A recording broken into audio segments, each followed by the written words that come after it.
포도주는 거만하게 하는 것이요 독주는 떠들게 하는 것이라. 이에 미혹되는 자마다 지혜가 없느니라. 왕의 진노는 사자의 부르짖음 같으니 그를 노하게 하는 것은 자기의 생명을 해하는 것이니라. 다툼을 멀리하는 것이 사람에게 영광이거늘 미련한 자마다 다툼을 일으키느니라. 게으른 자는 가을에 밭 갈지 아니하나니 그러므로 거둘 때에는 구걸할지라도 얻지 못하리라. 사람의 마음에 있는 모략은 깊은 물 같으니라. 그럴지라도 명철한 사람은 그것을 길어내느니라. 많은 사람이 각기 자기의 인자함을 자랑하나니 충성된 자를 누가 만날 수 있으랴. 온전하게 행하는 자가 의인이라. 그의 후손에게 복이 있느니라. 심판 자리에 앉은 왕은 그의 눈으로 모든 악을 흩어지게 하느니라. 내가 내 마음을 정하게 하였다. 내 죄를 깨끗하게 하였다 할 자가 누구냐. 한결같이 않은 저울추와 한결같이 않은 되는 다 여호와께서 미워하시느니라. 비록 아이라도 자기의 동작으로 자기 품행이 청결한 여부와 정직한 여부를 나타내느니라. 듣는 귀와 보는 눈은 다 여호와께서 지으신 것이니라. 너는 잠자기를 좋아하지 말라. 네가 빈궁하게 될까 두려우니라. 내 눈을 뜨라. 그리하면 양식이 족하리라. 물건을 사는 자가 좋지 못하다 하다가 돌아간 후에는 자랑하느니라. 세상에 금도 있고 진주도 많거니와 지혜로운 입술이 더욱 귀한 보배니라. 예, 오늘 잠언 20장 1절의 말씀은 이제 포도주에 대한 말씀으로 시작을 합니다.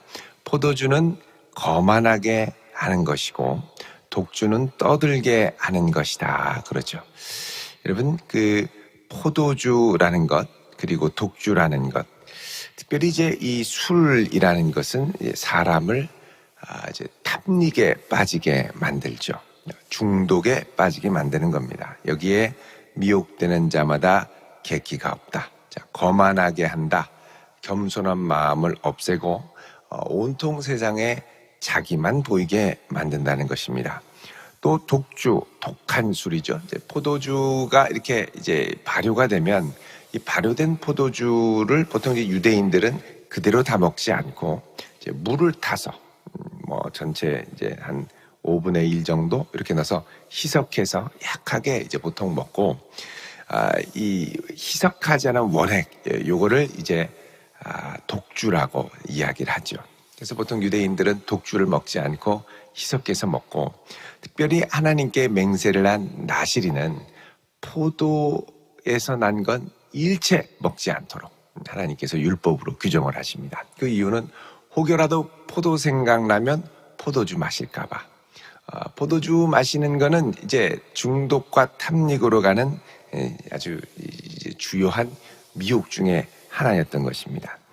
여러분, 이게 특별히 이제 제사장 같은 경우에는 술이나 독주를 가까이 하지 못하도록 했는데, 이제 포도주가 하나님 앞에 자기 자신을 정결하고 준비하고, 특별히 이 독주는 떠들게 하는 것이기 때문에 자기 입술을 지키는데 아주 치명적인 이 방해가 된다는 것입니다.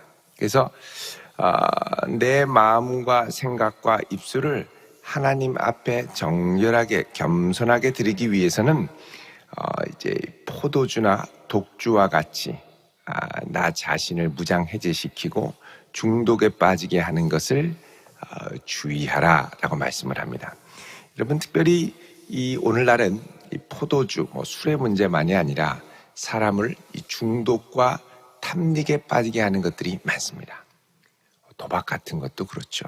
이게 도박에 한번 빠지면 정말 정신이 없고, 또 이 빚, 도박빚 참 무섭습니다. 얼마 전에는 한번 누구죠? 천재 바이올리니스트, 그래서 유진 박, 이제 이분이 참 매니저를 잘못 만나서 어려움을 당했는데, 이제 보니까 나중에는 이 매니저가 도박 빚에 빠져가지고 이 바이올리니스트를 너무 혹사시키는 그런 이야기가, 사연이 이제 공개된 적이 있었습니다. 그럼 이게 한번 사람이 이 도박이나 이런 중독하는 것에 빠지면 이거 외에는 아무것도 보이지 않고 어떻게든 이 중독의 이 욕구, 갈망을 채우기 위해서 수단과 방법을 가리지 않고 모든 주변에 있는 것들을 파멸로 몰아가는 것을 볼 수가 있죠. 그래서 이 중독과 탐닉을 유발하는 것들, 이런 것들은 주의해야 된다. 중독과 탐닉에 빠지면 이거 없이 정상적인 삶을 살아가는 게 너무너무 어려워지는 겁니다. 그래서 신약 성경에서도 술 취하지 말라고 말씀하시죠. 왜요? 이것은 방탕한 것이다. 방탕하다라는 말은 삶의 초점이 분산되었다는 것입니다. 하나님만을 향해 가야 할 우리의 인생 걸음이 자꾸 사방으로 분산되죠. 술의 즐거움, 세상의 즐거움, 자꾸. 그래서 뭐라 그러냐면 에베소서 5장 18절 이하에는 술 취하지 말라고 한 다음에 오직 성령의 충만함을 받으라 그럽니다. 그래서 성령의 충만함과 술로 충만한 것은 차이가 있는데, 술로 충만한 것은 우리로 방탕하게 하고 우리의 주의를 흩어버리죠. 분산시킵니다. 반면 성령으로 충만하게 되면 인생에 집중력이 생기죠. 우리의 인생의 자원과 모든 것을 하나님의 영광을 위해 달려가도록 집중하게 하는 힘이 있다는 겁니다. 그래서 오직 성령의 충만을 받아라. 그래서 이제 술을 취하지 말라. 그래서 어떤 분은 또 술 취하지 말라고 했으니까 술 마셔도 괜찮지요? 이러는 분들도 계시죠. 근데 여러분, 이제 술을 마시는 게 취하려고 마십니까? 안 취하려고 마십니까? 물어보면 대답하는 분들이 별로 없습니다. 다 나름대로 좀 얼큰하니 취하게, 이런 맛으로 알달달하게 이런 의도가 있다는 것이죠. 술 마시고 나는 술이 세서 끄떡없다 뭐 이러는 분도 있습니다만, 여러분, 끄떡없는 사람은 없고 다 크고 작은 정도로 취하게 되어 있습니다. 특별히 옛날에 우리나라 이 한국 교회사에 보면 초기 선교사들은 한국 성도들에게 술을 그렇게 이렇게 엄격하게 제지하지는 않았습니다. 근데 이제 우리나라 사람들이 술을 마시면 아주 극단적이 되다 보니까, 너무 방탕하다 보니까, 재직회 끝나고 술 마시고, 목장 모임 끝나고 술 마시고, 예배 끝나고 점심 먹고 술 마시고, 그러니까 오후 예배나 저녁 예배가 아주 분위기가 이상한 거죠. 성령으로 충만해야 되는데 얼큰하니 막 다 빨갛게 취해가지고 찬송을 부르는 건지 혀가 풀리셔서 방언을 하는 것도 아닌데, 이러니까 교회가 이상해지는 거예요. 선교사님들이. 게다가 이 교회 가서 술 맛을 보고 월요일에도 술, 화요일에도 술, 그러니까 성도들의 일상이 안식일부터 술을 마시니까 술에 쪄드는 성도들의 폐들이 의외로 있더라는 겁니다. 그래서 선교사님들이 한국 사람들은 이게 그냥 조금만 마시고 약간 이제 이렇게 서로의 분위기를 고양하기 위해서 이렇게 그 정도가 아니라, 한국 사람은 일단 한두 잔 들어가면 갈 때까지 마시더라는 거예요. 극단적이죠, 사람들이. 옛날부터, 일제시대부터. 그래서 여기 한국 사람들은 술 들어가면 큰일 나겠다. 선교사님들이 여러 해 체험적으로 알고 나서 그다음부터는 금주, 금연, 절제 운동을 벌이기 시작했습니다. 그게 이제 우리나라의 민족 운동으로 일어난 이 금연 절제 운동이죠. 그래서 이제 기독교 신앙에서는 술을 하지 않는 것으로, 이제 그때부터 우리 가운데 전해 내려진, 사실 100년의 역사를 두고 한국 기독교사에서 내려온 전통 중에 하나입니다. 이런 전통이 내려온 것은 정말 극단적이더라는 거죠, 사람들이. 근데 이게 예수 믿는 사람들이 이러니 이제 덕이 되지 않고 하나님의 영광을 가리더라는 겁니다. 그래서 하나님 앞에 신실하게, 그러니까 하나님의 뜻을 행하고 하나님을 기뻐하게 하는 것에 집중하게 하려면 성령으로 충만해야 되는데, 그거 외에 이 인생의 방향과 여러 가지 이 주의가 분산되게 만들면서 혀를 절제하지 못하게 하고 거만하게 만드는 것, 바로 술이 가져다주는 힘이더라는 것입니다. 그래서 우리가 정말 하나님을 기뻐하시는 삶을 살아가기 위해서 사실 이 술 부분은 좀 단호할 필요가 있습니다. 단호하지 않으면 자꾸 야금야금 하다가 넘어가고, 야금야금 하다가 넘어가고, 단호할 필요가 있는 거죠. 단호할 필요가. 2절에 보면 왕의 진노는 사자의 부르짖음 같으니 그를 노하게 하는 것은 자기의 생명을 해하는 것이니라 그러죠. 자, 여러분, 여기 이 왕의 진노는 사자의 부르짖음 같다. 그를 노하게 하는 것은 자기 생명을 해하는 것이다. 특별히 여기 이 3절의 다툼과 연관해서 또 앞에 있는 포도주와 연관해서 이 왕을 중심으로 하는 특별히 여러분 이 포도주를 먹고 교만해지고 아무 말이나 함부로 이야기하다가 왕 앞에 말실수하면 왕의 진노를 사게 되죠. 보통 술 먹고 취해서 이 어르신들 앞에서 실수하는 경우 참 민망하고 돌이키기 어려운 경우가 많습니다. 근데 그게 왕 앞에서 충신이 술 먹고 취해서 함부로 하는 말이다. 그러면 아주 위험하다는 것이죠.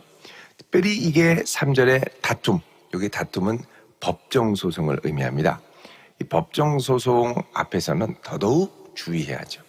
다툼을 멀리하는 것이 사람에게 영광이거늘 미련한 자마다 다툼을 일으키느니라. 법정소송을 벌이는 사람은 계속 고소고발 계속 할 수 있으면 피하는 것이 좋다는 겁니다. 이게 고소고발을 들어가면 그 사람이 숨기고 싶은 것까지 다 까발려져서 세상에 알려지게 되죠. 그래서 가능한 다툼을 멈추고 조용히 해라. 다툼을 멈추고 가능한 법적인 분쟁에 대해서는 절제를 해야 된다. 이렇게 말씀을 합니다. 특별히 이 4절에 게으른 자는 가을에 밭 갈지 아니하나니 그러죠. 이게 이제 법정소송과 함께 그 앞에 처음 시작하는 이 포도주에 관한 걸로 이야기를 하면 떠들고 방탕하다 보면 마땅히 인생에서 해야 할 시기에 할 것을 하지 못하게 됩니다. 해야 할 것을 하지 못하게 되죠. 자, 그래서 게으른 자는 가을에 밭 갈지 아니하나니 그러죠. 여러분, 이제 이스라엘 같은 경우는 가을이 되면 비가 내리기 시작합니다. 이제 4월쯤부터 3월 말 4월부터는 이제 비가 그치고 건기가 시작이 되고 10월 11월부터는 이제 비가 내리기 시작하죠. 이제 이때부터 우기가 시작이 된다고 합니다. 이제 우기가 시작이 되면 씨를 뿌리고 농사질 준비를 해야 됩니다. 자, 그래서 가을에 비가 촉촉히 내리게 되면 밭을 갈고 농사 준비를 해야 되는데 이게 게으르고 술 취하고 방탕하고 해야 할 것을 하지 못하고 넘어가면 이 거둘 때에 4절에 그러므로 거둘 때에는 구걸할지라도 얻지 못하리라 그러죠. 그래서 여러분 이 게으른 사람들은 비가 올 때도 나중에 할 수 있지 뭐 비는 오늘만 오나 내일도 오지 이런 생각들을 가질 때가 많이 있습니다. 근데 이게 꼭 밭 갈 때뿐만 아니라 우리 인생에 때가 있죠. 천하만사의 기한과 때가 있는데 그 때에 하나님의 영광을 위해 우리가 지나가야 할 인생의 걸음을 충실하게 가지 못하면 그때는 나중에 하고 싶어도 하기 참 어려운 때가 오더라는 것입니다. 특별히 이제 이단에 빠졌다가 돌아온 사람들 이렇게 이야기를 하다 보면 특별히 젊을 때 막 빠져서 10년, 심지어는 15년, 20년 가까이 막 완전히 헌신하다 나온 사람은 이단이 잘못됐다는 거를 알고 나오면 사실은 거의 이렇게 이제 뭐라 그럴까요? 정상적인 삶을 영위하기가 참 어려운 경우가 많습니다. 왜냐하면 가장 젊을 때 내 인생을 다해서 그게 전부라고 생각하고 올인을 했는데 10년, 15년 하고 나와서 보니까 다른 친구들은 이미 다 사회에 들어가고 결혼을 하고 또 인생의 시기에 이루어야 할 것들을 이제 이루었는데 14만 4천 채운다고 정신없이 달려가다가 딱 나오고 나니까 자기는 인생의 때가 이제 거의 이제 40, 50이 다 돼가는데 20대 초중반에 머문 겁니다. 그리고서 나오니까 완전히 이렇게 충격을 받는 거죠. 이게 내가 어떻게 살아야 되나? 여러분 이제 우리 인생에 이제 하나님께서 허락하시는 때, 그때는 우리 보통 이게 때라는 생각을 잘 못합니다. 이건 나중에 하면 되지. 근데 나중이 아니라 지금 내게 허락하신 환경, 허락하신 때에 그것을 최선을 다해서 하는 것이 지혜인 줄 믿으시기 바랍니다. 우리가 이렇게 교회에 와서 새벽에 예배를 드리죠. 지금은 새벽에 일어나서 기도해야 될 때입니다. 또 이렇게 하나님께서 좋은 교회 보내주셔서 또 양육도 받고 예배도 드리고 목장 모임도 하고 지금은 그것을 해야 될 때입니다. 그러니까 때가 되었기 때문에 하나님이 보내시고 기회를 열어주시죠. 다음에 하지. 이렇게 되다 보면 그 다음에가 안 돌아오는 때일 때도 많이 있게 되죠. 그래서 지금은 은혜 받을 때고 지금은 하나님을 찾을 때입니다. 그래서 우리에게 하나님께서 기회를 허락하실 때 여러분 최선을 다해서 기쁘게 감당할 수 있기를 바랍니다. 그렇게 감당하다 보면 우리 인생에 채워져야 할 아름다운 인생의 모자이크 조각들이 이렇게 하나씩 채워지게 되죠. 모자이크 이거 붙일 때 되면요, 이게 무슨 조각인지 우리가 잘 모릅니다. 그런데 하나하나 붙여져 가다 보면은 하나님께서 나중에 여러 조각이 붙이고 나면 이 인생에 필요한 때가 요거를 붙여야 될 때였구나라는 걸 깨닫게 되죠. 근데 이거 별로 알지도 못하고 이해하지도 못하고 왜 이런 조각이 여기 있어 하고 내팽개쳐 버리면 나중에 지나고 나면 그 조각이 너무 중요한 조각이었는데 그때는 내가 이해를 못해서 내버리게 되는 경우가 많습니다. 자, 이거 보면 우리 인생에는 우리가 이해하는 조각들이 찾아올 때도 있지만 이해하지 못하는 것들이 다가올 때도 있습니다. 어떤 때이든지 하나님을 의뢰하며 하나님을 경외하며 하나님께서 허락하심을 신뢰하며 최선을 다해서 감당할 때 이것이 이어져 예기치 못했던 놀라운 하나님의 크신 은혜를 경험하는 계기가 될 줄로 믿습니다. 자, 이렇게 해서 우리 인생에 비가 내릴 때 밭을 갈아야 되고 거둘 때 거두어야지, 특별히 씨 뿌릴 때 그냥 다 내일도 비가 오지 모레도 비가 오지 이러다가 결국은 아무것도 하지 못하는 때가 오게 된다는 겁니다. 6절에 보면 많은 사람이 각기 자기의 인자함을 자랑하나니 충성된 자를 누가 만날 수 있으랴. 온전하게 행하는 자가 의인이라 말씀합니다. 자, 여러분, 많은 사람이 자기의 인자함을 자랑한다 그러죠. 자, 인자함이라는 건 이제 헤세드라는 이제 단어죠. 변함없는 신실함을 사람 앞에 자랑한다 그럽니다.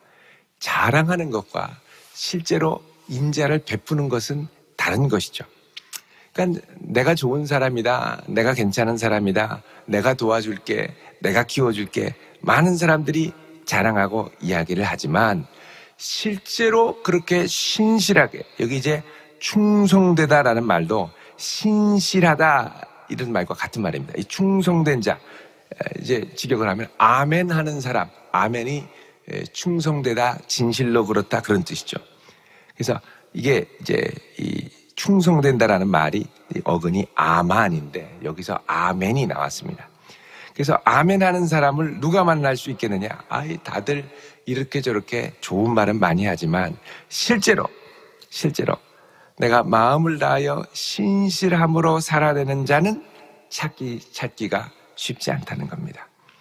보면은 다 믿음 생활 잘하고 다 신실한 것 같은데 실제로 그렇게 신실하게 주님을 따라가는 사람을 찾아보는 것은 만만치 않더라는 겁니다. 7절에 온전하게 행하는 자가 의인이라고 그러죠. 그래서 온전한 마음과 중심을 갖고 끝까지 주님께서 맡겨주신 사명들을 감당하는 사람, 그런 사람들에게 그의 후손에게까지 복이 있다고 말씀합니다. 왜 그러냐면 사람이 배우는 건 말로 배우는 게 아니라 삶으로 배우기 때문입니다. 삶으로 가르친 것만 남는다고 그러죠. 그러니까 충성되고 신실하게, 말로만 신실하게 살아야 돼가 아니라 그런 삶을 살아가는 부모님, 믿음의 할머니, 할아버지를 볼 때 자녀들이 그걸 보고 배우게 된다는 겁니다. 이게 삶으로, 마음으로 새겨지게 되는 거죠. 그래서 그의 후손이 복이 있다라고 합니다.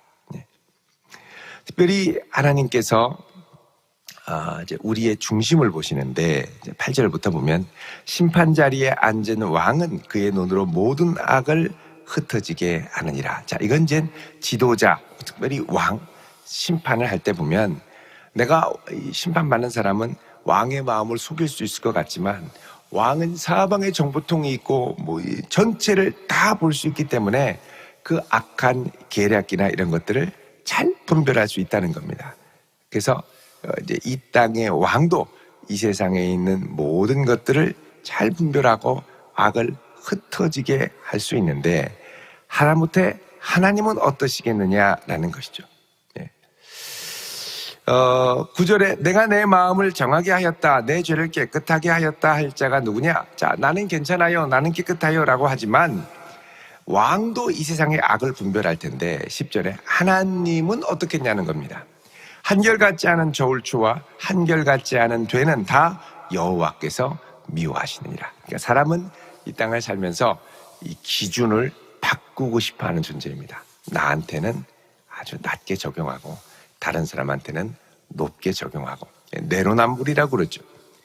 근데 이런 모습, 한결같지 않은 저울추, 다른 사람에게 엄했던 그 기준을 나에게도 엄하게 적용하기가 쉽지 않다는 것이죠. 그래서 우리는 어떻게 하냐? 늘 기준을 바꾸고 살고 싶어 합니다. 바꾸고 살고 싶어요. 우리의 다툼이 어디서 일어납니까? 저울추를 바꿀 때 일어납니다. 내 마음에 안 드는 그 사람을 향하여 막 비난하는데 똑같은 기준으로 그 사람도 나를 비난하면 기분 나쁘죠. 네가 뭐를 오해하고 있구나. 나는 그런 사람이 아닌데 왜 사람을 이렇게 억울하게 만드느냐. 그러면 그쪽에서도 너는 안 그랬느냐, 너는 더했다. 이걸 왜 그러냐? 서로에게 갖고 있는 저울추가 자꾸 바뀌기 때문에 그걸로 다툼이 일어나는 것입니다. 그래서 늘 같은 기준으로, 한결같은 기준으로, 이거는 여호와를 경외하는 마음으로부터야 나오게 되죠. 11절에 비록 아이라도 자기 동작으로 품행이 청결한 여부와 정직한 여부를 나타내느니라. 비록 어려도 그 기준이 어떠한가는 행동을 하는 것을 통해서 나타난다는 겁니다. 그래서 우리는 우리의 눈과 귀를 하나님 앞에 바로 세워볼 필요가 있죠. 12절에 듣는 귀와 보는 눈은 다 여호와께서 지으신 것이라. 그래서 잘 보고 잘 듣고 나 스스로를 잘 붙들어 줄 수 있는 것이 복이라고 말씀합니다. 13절에 너는 잠자기를 좋아하지 말아라. 내가 빈궁하게 될까 두려우니라. 내 눈을 뜨라.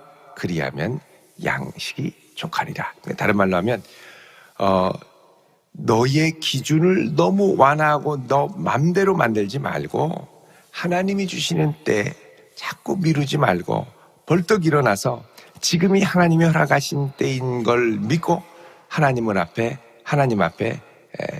신실하게 서라는 겁니다. 눈을 떠서 보여야 그 다음에 일을 하게 되죠. 그리하면 양식이 족하리라 말씀합니다. 이런 이제 뒤바뀌는 저울추를 엄정하게 적용하는 문제가 큰 도전이고 사실 다른 사람들도 똑같죠. 14절에 보면 물건을 사는 자가 그거 뭐 그냥 팔다가 남은 건데 떨이로 싸게 해주세요. 막 이러다가 진짜 싸게 해주면 가서 야 이게 10,000원짜리인데 오늘 반짝 세일로 3,000원에 샀다. 자랑을 한다는 거죠. 이게 사람이 사고 싶을 땐 싸게 사고 싶고 팔 때는 비싸게 팔고 싶은데 그거 형편없다고 그렇게 얘기하다가 자기가 사놓고서는 이렇게 좋은 걸 내가 이렇게 싸게 샀다. 이렇게 말을 바꾸더라는 겁니다. 왜 그러냐? 기준이 자꾸 오락가락 바뀌기 때문에. 15절에 세상에 금도 있고 진주도 많거니와 지혜로운 입술이 더욱 귀한 보배니라. 지혜로운 입술은 상황에 따라 말을 바꿔서 내 이익을 취하는 입술이 아니고 하나님을 경외하는 중심으로 늘 한결같은 말, 한결같은 중심을 지키는 말이 복된 말씀임을 자만은 말씀하고 있습니다. 자, 이렇게 볼 때 우리가 하나님 앞에 우리 중심을 지키고 사는 것은 참 중요한 문제라는 것을 알 수 있죠.